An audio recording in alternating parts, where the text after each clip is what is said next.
오늘 우리가 함께 읽은 이 에베소서 6장의 말씀은 우리가 너무나도 잘 알고 있는 말씀입니다. 아마도 눈 감고도 외울 수 있을 만큼 굉장히 우리에게 익숙한 본문이죠.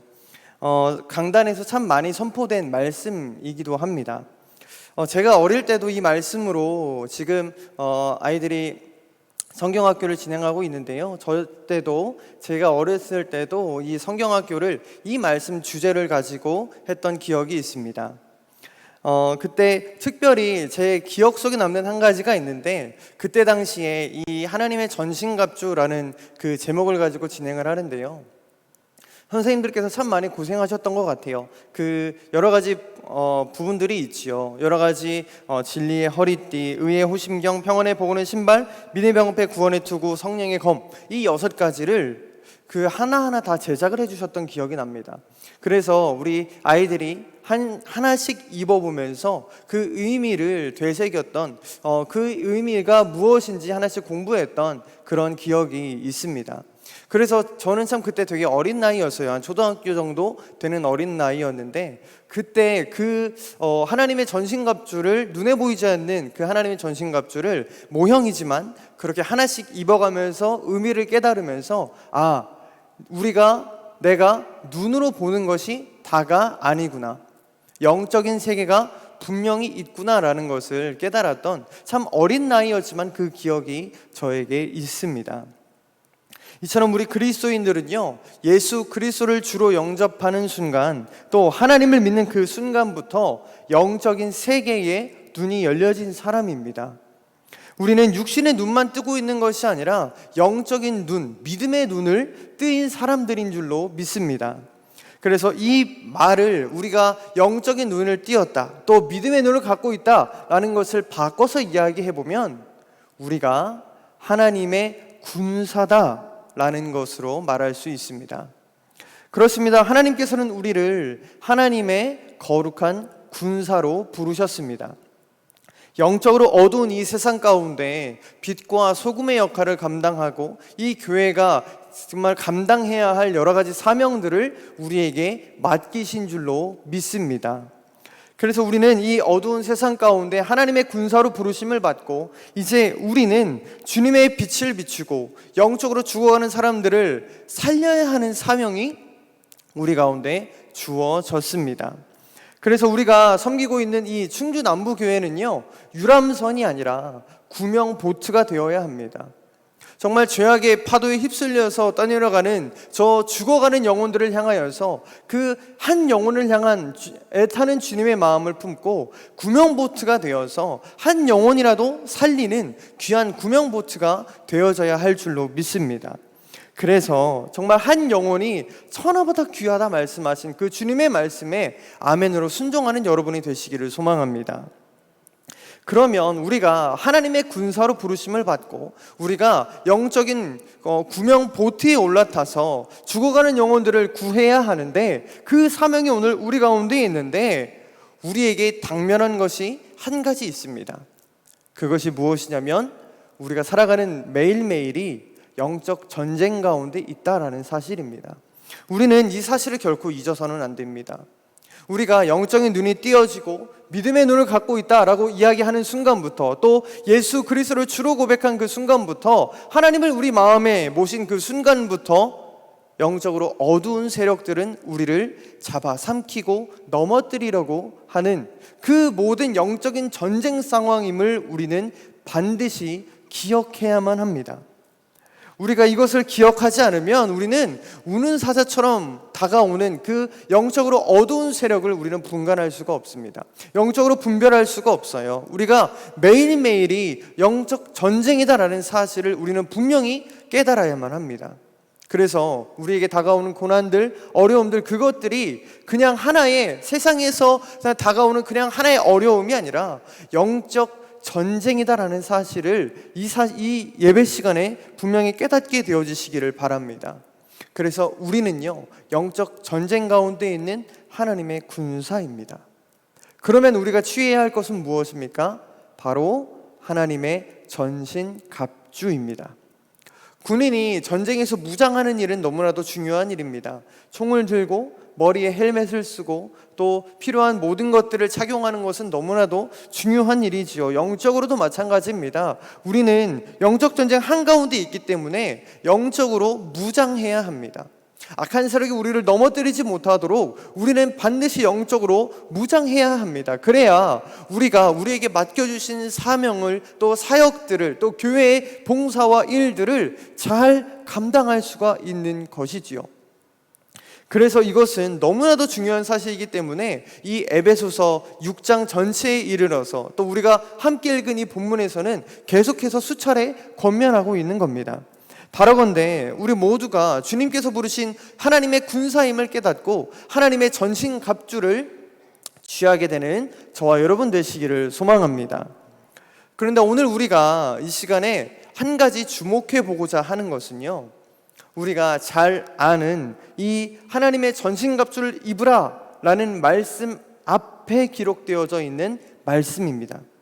이 말은요, 우리가 신앙생활 하면서 하나님의 전신갑주 입는 것 너무 중요한 일이지만 그보다 선행되어야 할 것이 있다라고 성경은 이야기하고 있죠. 그것이 무엇일까요? 에베소서 6장 1절부터 3절의 말씀을 함께 읽어보도록 하겠습니다. 에베소서 6장 1절로 3절의 말씀 한 목소리로 함께 읽겠습니다. 자녀들아, 주 안에서 너희 부모에게 순종하라. 이것이 옳으니라. 내 아버지와 어머니를 공경하라. 이것은 약속이 있는 첫 계명이니 이로써 내가 잘되고 땅에서 장수하리라.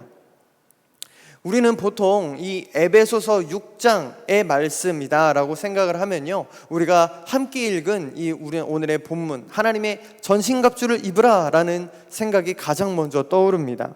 그런데 그것 아십니까? 오늘 성경이 이야기하고 있는 건요, 그보다 더 앞서서 이야기하는 주제가 있다라는 겁니다. 그것은 바로 가정이라는 것입니다. 성경은 끝으로 하나님의 전신갑주를 입으라라고 권면하기 전에 가정에 대해서 먼저 우리에게 권면하고 있다라는 겁니다. 자녀들은 어떻게 해야 하고, 아내와 남편은 어떻게 해야 하고, 종과 상전은 어떤 자세를 취해야 할지 가장 먼저 우리에게 이야기하고 있다라는 겁니다. 우리는 이 사실을 놓쳐서는 안 됩니다. 그러면 성경이 하나님의 전신갑주를 입기 전에 한 가지의 주제, 이 가정에 대해서 이야기할 때 이것이 무엇을 의미할까요? 이것이 우리에게 주는 메시지는 무엇입니까? 우리가 살아가는 그 모든 일상 가운데 영적 전쟁은 일어나고 있다라는 사실입니다. 이것이 우리의 평범한 일상뿐만 아니라 특별히 우리의 가정 내에서도 영적 전쟁은 계속해서 일어나고 있다라고 오늘 성경은 우리에게 이야기하고 있는 것이지요.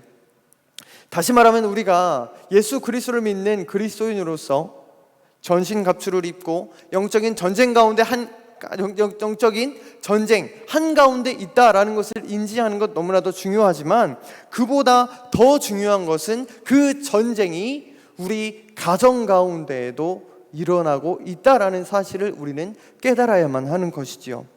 우리는 그 전쟁 가운데에서 우리에게 허락하신 그 가정 구성원들을 지켜내야 하는 사명이 있습니다.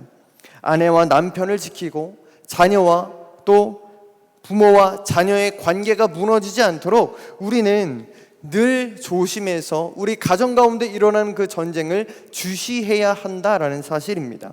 왜 그렇습니까? 우리 가정 역시도 하나의 교회이기 때문에 그렇습니다. 교회와 마찬가지로 우리 가정에서도 하나님의 나라가 임해야 하고요, 또 하나님의 다스림과 하나님의 통치가 일어나기 위해서는 부단히 애써야 하고 부단히 노력해야 합니다. 하나님 나라가 임하도록 우리는 늘 우리 가정을 위해서 기도해야만 합니다. 하나님을 믿지 않는 우리 가족 구성원들 모두가 주께로 돌아올 수 있도록 우리는 날마다 치열하게 영적인 전쟁 가운데 돌입해야 하는 것이지요. 그런데 우리는요, 우리 가정을 그렇게 중요하게 생각하지 않습니다. 우리 가정을요, 하나의 영적인 전쟁터로 보지 않고 그냥 우리가 편안히 쉴 곳 정도, 우리의 마음을 내려놓는 참 우리의 쉼터로만 그렇게 생각하고 있는 것이 현실이죠. 그런데 그것 아십니까?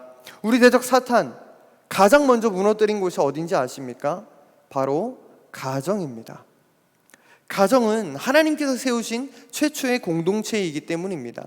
하나님께서 각자의 가정을 통하여서 갖고 계신 계획이 있기 때문에 그렇습니다. 하나님께서는 아담과 하와라는 그 최초의 가정을 통하여서 하나님을 믿는 하나님의 백성들의 그 신앙이 이어져 가기를 원하셨습니다. 다음 세대로 전수되기를 원하셨어요. 하나님의 그 신앙이 끊어지지 않고 계속해서 이어지기를 그렇게 원하셨습니다. 그래서 이 사실을 너무나도 잘 알고 있던 사탄은 아담과 하와 그 가정을 깨뜨려 버리게 되어진 것이지요. 창세기 1장부터 2장까지의 말씀을 보면요, 아담과 하와가 하나님이 만드신 에덴 동산에서 어떤 삶을 살았는지를 잘 기록하고 있습니다. 우리가 너무나 잘 알고 있는 사실이죠.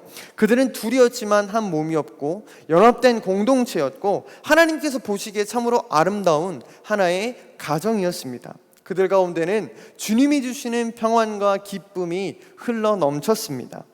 창세기 2장 23절과 24절의 말씀을 보면 이렇게 이야기합니다. 아담이 이르되 이는 내 뼈 중에 뼈요 살 중에 살이라. 이것을 남자에게서 취하였은즉 여자라 부르리라. 이러므로 남자가 부모를 떠나 그의 아내와 합하여 둘이 한 몸을 이룰지로다.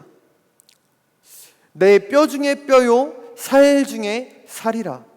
얼마나 로맨틱한 고백입니까? 내 뼈 중에 뼈요 살 중에 살이다. 내 분신과도 같은 사람입니다.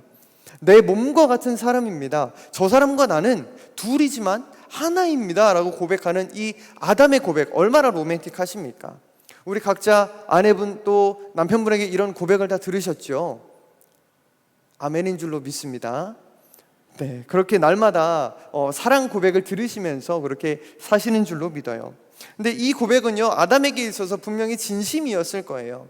이 사람은, 하와는 정말로 하나님께서 내게 허락하신 참으로 아름다운 사람이다 라고 허락하신 참으로 정말 내 뼈 중에 뼈, 살 중에 살이다 라고 그렇게 고백을 했죠. 그런데 창세기 3장에 이르러서 어떻게 되어집니까? 그 가정이 깨어지게 되어지죠. 안타깝게도 아담과 하와는 선악과를 따먹으라는 그 유혹에 넘어가게 되어집니다. 그런데 그 선악과를 따먹고 난 이후의 결과가 어떻습니까? 아담의 태도가 180도로 변합니다. 참으로 나쁜 사람인 것 같아요. 어떻게 그 내 뼈 중에 뼈요 살 중에 살이다, 내 몸과 같은 사람입니다 라고 고백을 했는데 어떻게 180도로 이렇게 변할 수가 있을까요? 3장 12절의 말씀은 이렇습니다. 아담이 이르되 하나님이 주셔서 나와 함께 있게 한 여자 그가 그 나무 열매를 내게 주므로 내가 먹었습니다. 하나님께서 주셔서 나와 함께 있게 한 그 사람이 그 사람 때문에 내가 죄를 지었습니다. 하나님, 내가 죄 지은 거 아니고요, 저 사람 때문에 내가 죄를 지었습니다. 저 사람만 아니었어도 내가 죄를 짓지 않고 선악과 먹지 않는 건데 하나님, 나는 정말 억울합니다 라고 오늘 아담은 그렇게 고백을 하고 있는 거예요. 어떻게 이렇게 태도가 바뀔 수 있을까요? 그 가운데 죄가 들어오고 관계가 깨어지고 정말로 하나님께서 기뻐하시지 않는 그 죄가 그 가정 가운데 들어오게 되어지자 그 가정의 신뢰 관계는 모두 깨어져 버리게 된 것이죠. 그러면 이때 하나님의 마음은 좀 어떠셨을까요? 분명히 하나님께서도 아담의 고백을 들으셨을 겁니다. 하와를 향하여서 내 뼈 중에 뼈요 살 중에 살이라. 이 아름다운 고백을 하는 이 아담의 그 고백을 들으셨을 텐데 하나님의 마음은 어떠셨을까요? 여러분, 가정이 무너졌다라는 건 이처럼 관계가 무너졌다라는 것과도 같아요. 관계가 무너지고 신뢰관계가 무너지고 책임지지 않고 서로 비난하고 서로 힐난하고 서로 생각하기보다 서로 비난하고 책임을 떠넘기는 그 자세가 그 가정이 깨어진 증거 중에 하나입니다. 사탄은요, 그래서 그 가정 가운데 하나님 나라가 임하지 못하게 하고 하나님 나라는 가정에 임하는 것이 아니라 교회나 다른 곳에 임하면 된다라는 생각을 아담 때부터 그렇게 심어 놓았던 것이지요. 이 사실을 너무나도 사도 바울은 잘 알고 있었던 것 같습니다. 그래서 사도 바울은 에베소서 5장에서 아내와 남편의 이야기를 들으면서 이렇게 권면을 하지요. 에베소서 5장 25절의 말씀을 보면 이렇습니다. 남편들아 아내 사랑하기를 그리스도께서 교회를 사랑하시고 그 교회를 위하여 자신을 주심같이 하라. 교회를 자신을 주심과 같이 하라. 예수 그리스도께서 자신의 생명을 내어주심 같이 남편들이여 아내를 사랑하라라고 사도 바울은 권면하고 있는 거예요. 그런데 이 말씀을 묵상하면서 제 마음이 너무나도 찔렸습니다. 저 역시도 부끄럽지만 그렇게 살지 못하고 있기 때문에 그렇습니다. 이 말씀이 저뿐만 아니라 우리 여러분들에게도 주어지는 말씀이라고 믿어요. 아내는 남편에게 순종하라라고 이야기를 합니다. 성경이 그렇게 이야기를 해요. 얼마나 그 말씀에 아멘으로 순종을 하고 계십니까? 우리는요, 한 가지 기억해야 하는 것이 있다면 주님께서 교회를 사랑하시고 또 교회를 위하여서 또 우리를 위하여서 자신을 내어주심 같이 우리 아내와 남편을 사랑해야 할 줄로 믿습니다. 그것이 오늘 주님께서 우리 각 가정 가운데 주시는 하나의 사명이자 하나의 귀한 책무인 줄로 믿습니다. 그래서 사랑하되 대충 사랑하지 말고, 인간의 능력으로 사랑하지 말고, 세상의 기준으로 사랑하지 말고, 주님께서 자신의 목숨을 내어주셨듯이, 주님께서 십자가 사랑으로 우리를 사랑하셨듯이 자신의 남편과 아내를 그렇게 사랑하라고 권면하고 있는 것이지요. 그렇습니다. 사람의 능력이나 마음이 아니라 주님의 마음으로 우리 서로 아내와 남편을 사랑하고 바라볼 때, 주님 안에 있을 때 깨어진 관계는, 또 깨어진 가정들은 모두 회복될 줄로 믿습니다. 그렇다면 사랑하는 성도 여러분, 우리 가정의 모습을 한번 이 시간 돌아봅시다. 하나님께서 창조하신 그 창조의 원형의 모습처럼 과연 우리는요, 우리 가정이 천국과 같은 가정을 이루어가고 계십니까? 남편들은 예수 그리스도께서 우리를 사랑하셨듯이 주님의 사랑으로 아내를 사랑하고 계십니까? 또 아내 된 여러분, 정말 남편에게 순종하고 계십니까? 아니면 안타깝게도 아담과 하와처럼 서로 사랑하며 또 서로 책임지려는 그 모습을 안 갖고 계시지는 않으십니까? 비난하고 헐뜯고 서로를 주님의 심판대 앞에 내세우기 바쁜, 어쩌면 완전히 깨어져 버린 그 가정의 모습을 혹 우리의 가정이 갖고 있지는 않으십니까? 여러분, 한번 이 시간에 생각해 봅시다. 우리 가정이 왜 무너졌을까요? 교회는 열심히 정말 다닙니다. 기도도 열심히 합니다. 신앙생활도 열심히 합니다. 그런데 왜 우리 가정에는 늘 불화가 있을까요? 왜 늘 우리 가정에는 하나님의 다스리심과 천국 같은 가정 이루기가 어려울까요? 주님이 주시는 평안함보다 늘 갈등이 있고, 또 교회와 가정 안에서의 모습이 왜 그렇게 너무나도 다른 모습을 갖고 있습니까? 부끄럽지만 우리가 가정을 그렇게 중요하게 생각하지 않았기 때문입니다.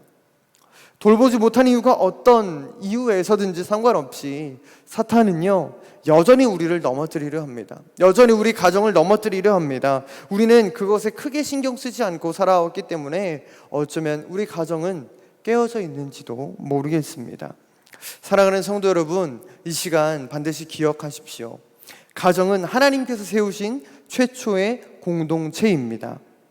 가정은 하나님께서 늘 돌보아 주시는 가정이 되어야만 합니다. 천국과 같은 가정이 되어야 합니다. 그래서 사탄은 우리 가정을 늘 넘어뜨리려 합니다. 우리 가정을 무너뜨리려 하고 우리 가정의 영적 전쟁을 늘 일으키는 장본인이 있음을 기억하십시오. 바라건대 이 시간 가정을 무너뜨리려는 그 사탄의 전략을 깨달으시고 우리 가정 가운데 있는 어둠의 영들을 주님의 이름으로 대적하시기를 바랍니다. 그래서 더 나아가서 우리 가정 가운데 하나님의 다스리심과 하나님의 통치가 있기를 그렇게 기도하시기를 바라요. 하나님께서 우리 가정을 다스려 달라고 간구하시기를 바랍니다. 우리 가정이 천국과 같은 가정이 되게 해달라고 목소리 높일 때 하나님께서는 우리 가정에 임재하셔서 우리 가정에 깨어진 그 모든 관계들과 어려움들을 주님의 능력으로, 주님의 안에서 주님께서 주시는 능력으로 온전히 회복해 하실 줄로 믿습니다. 말씀의 결론을 맺고자 합니다. 사랑하는 성도 여러분, 오늘 우리가 가장 먼저 회복해야 할 한 가지는 바로 우리의 가정입니다. 우리의 가정이 무너지고 우리 가정에 서로의 문이 닫혀져 있다면 이 시간 함께 우리의 마음을 돌아보고 하나님께서 그 마음을 어루만지시도록 기도하고 하나님께서 주님의 통치 가운데 우리 가정을 다스려 달라고 그렇게 기도하시기를 바랍니다. 그래서 우리가 주님 안에 있을 때 주님의 능력으로 영적 전쟁 한가운데 있는 우리가 또 우리의 가정이 온전히 서게 되어지는 역사가 있게 될 줄로 믿습니다. 바로 그런데 이번 한 주간 주님의 능력으로 또 주님의 안에 거함으로 말미암아 우리 가정이 영적 전쟁에서 늘 날마다 승리하는 귀한 우리의 가정 되어주시기를 주님의 이름으로 간절히 소망합니다. 기도하겠습니다.